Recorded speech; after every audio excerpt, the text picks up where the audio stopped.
কেন? তুই মুসলমানের বাচ্চা, তুই আমার সন্তান না বেঈমানের সন্তান? জিজ্ঞেস করেন না কেন?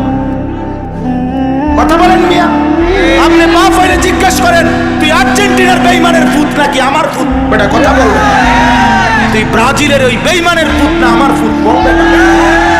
বলো, ঝাপ জিজ্ঞাসা করো যে বেটা তুই, আমি তোর বাপ, আমার জীবনে দেখ সত্যি তোর এমন গেঞ্জি গায়ে দিতে, তুই টাকাও দিলি কেন? বলেন না কেন? আমার জীবনে আমি একবার, আমার পুরা হায়াতে আমি জীবনে একবার আমার বাপ বেঁচে থাকতে একবার একটা টুপি মাথায় দিছিলাম, টুপির মধ্যে 4টা ফুল ছিল রঙিন অন্য কালারের। এটাই, অন্য কিছু না। না জায়েজ না, রঙিন টুপি পরা না জায়েজ, হারাম না। কিন্তু আমার আব্বা টুপি খোলায় ফেলছে। বলছে পুত, আব্বাই জীবনে কোনোদিন সাদা টুপি ছাড়া মাথা দিছি না। এটা আমার বাপের কথা যে আফু টুপিটা খুলে, আর কোনোদিন পড়ি নাই বাপ, আর জীবনে কোনোদিন পড়ি নাই। বাপে নজর রাখছে। একটা এমব্রয়ডারি ওলা পাঞ্জাবি, এমব্রয়ডারি মানে এই যে বুতামের দিক দিয়া ডিজাইন করা আর ফুল করা, ছাত্র জীবনে একবার জীবনে গাও দিছিলাম। আসরের নামাজের পরে পড়ছি, বড় ভাই দেখছে রুমের থেকে, বড় ভাই ডাক দিছে, আনি সেদিকে আসছি ভাইয়ের কাছে, একটা টান দিয়া পাঞ্জাবিটা গায়ের মধ্যে রাখা সিরা টুকরা টুকরা করে ফেলাই দিছে। বলছে এটা কিটা গাও দিলি গা?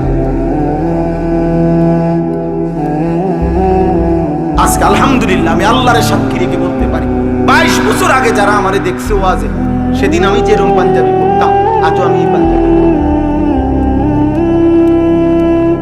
কিন্তু সামর্থ্য বাড়ছে আগের চাইতে এখন, আলহামদুলিল্লাহ।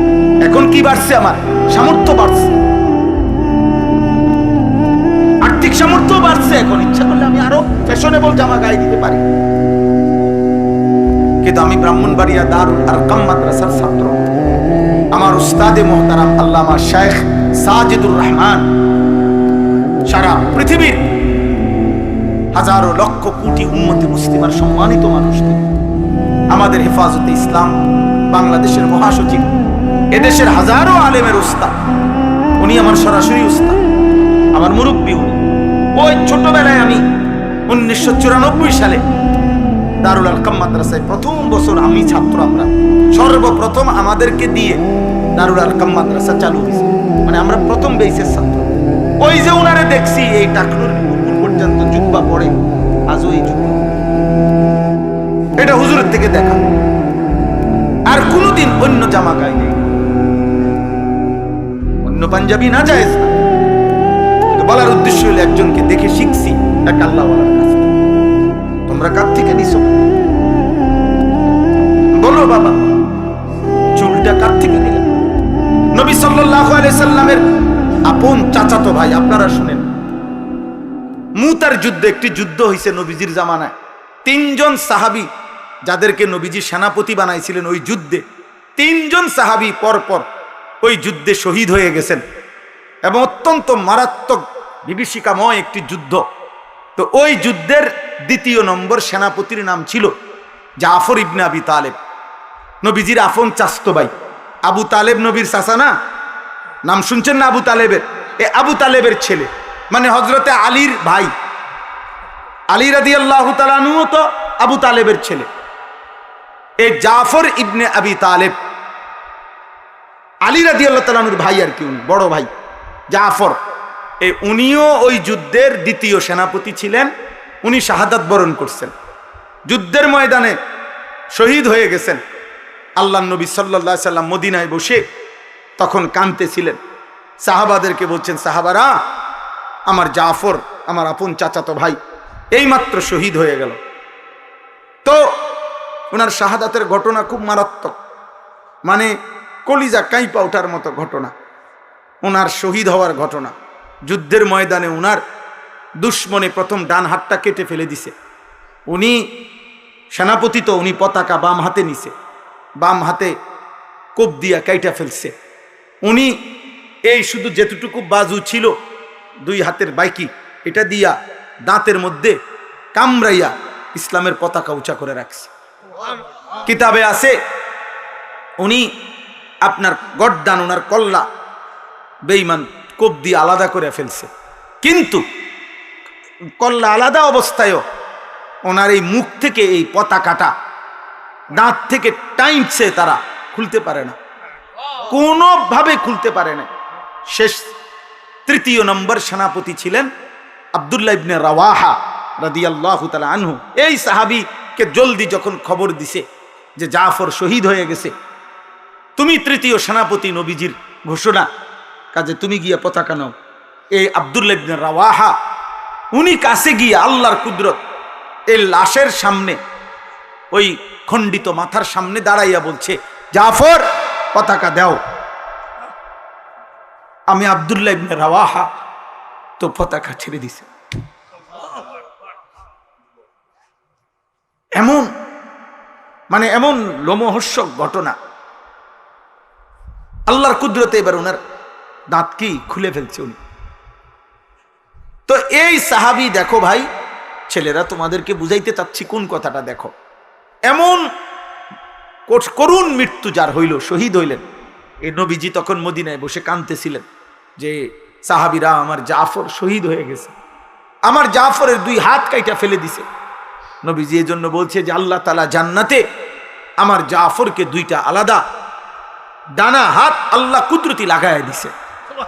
তো নবীজি তখন সাহাবীদেরকে বললেন, চলো আমার জাফরের বাড়িতে চলো, তার স্ত্রী কন্যাদেরকে সান্ত্বনা দিয়ে আসি।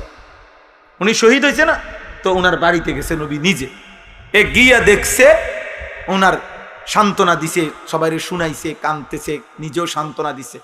তো ওই দিন, যেদিন শহীদ হয়েছে, আজকে বাবা শহীদ হয়েছে যুদ্ধের ময়দানে। ওনার 3টা ছেলে ছিল তখন, হযরত জাফরের 3 জন ছেলে। খোদার কসম আব্বা, একটা ছেলেও যদি শুনো, এই দিন যেদিন বাবা যুদ্ধের ময়দানে শহীদ হয়েছে, নবীর সাহাবী, ওনার 3 ছেলেকে উনি যখন দেখছে, সান্ত্বনা দিতেছে, আদর করতেছে, এই দিনে ওই সময় নবীজি দেখছে ওগর চুলগুলো মাথার একটু বড় বড়। সত্য কথা হলো, হাদিসের স্পষ্ট শব্দ, নবীজি তখন বললেন, উদউ লি আল হাল্লাক, তোমাদের মধ্যে চুল কাটতে পারে যেই সাহাবী, নবীজি বললেন তাকে ডেকে নিয়ে আসো। তো আনছে, আর নবীজি বললেন, আমার ভাতিজাদেরকে আগে চুল কাইটে সুন্দর করে ঠিক করে দাও। যেদিন বাপের মৃত্যু হয়েছে, বেটা শহীদ হয়েছে বাপ, সেদিন আল্লাহর নবী এটা খেয়াল রাখছে যে আমার ভাতিজাদের চুল বড় হয়ে গেছে। তাহলে ইসলামে সুন্দর চুল রাখা কতটা গুরুত্বপূর্ণ, কতটা গুরুত্বপূর্ণ। আমাদের ছেলে পেলে কোথাকার কোন বেঈমান, কোথাকার কোন পাগল, কোথাকার ছাগল, জাত নাই, জন্ম নাই, ঠিক নাই, ঈমান নাই, ধর্ম নাই, নাউজুবিল্লাহ নাউজুবিল্লাহ, ওদের মতো চুল কাটতেছো তোমরা, এটা কি কারবার? এটা পাগল, কার মতো চুল কাটলা বেটা? বেঈমানের মতো। বেঈমান তোমার বাপ, বেঈমান তোমার আত্মীয়, বেঈমান তোমার পছন্দ, কথা বলে না, তো তাইলে তুমি তার মতো চুল রাখবা কেন? তার মতো সাজবা কেন? আল্লাহ আমাদেরকে হেফাজত করেন। আল্লাহ তাআলা আমাদেরকে যে রসুল দিয়েছিলেন সাল্লাল্লাহু আলাইহি ওয়াসাল্লাম, গোটা পৃথিবী আজকে 1450 বছরে পৃথিবীর এমন কোন অমুসলিম, এমন কোন বেঈমান, কাফের, মুশরিক, সারা পৃথিবীতে যতজন নবীজির জীবনীকে গবেষণা করছে, আল্লাহর কসম প্রত্যেকের কাছে নবী সাল্লাল্লাহু আলাইহি সাল্লামের বাহ্যিক চেহারা, শরীর, এটা যেমন সবচেয়ে সুন্দর, নবীজির আখলাক, চরিত্র, এটাও সবচেয়ে সুন্দর।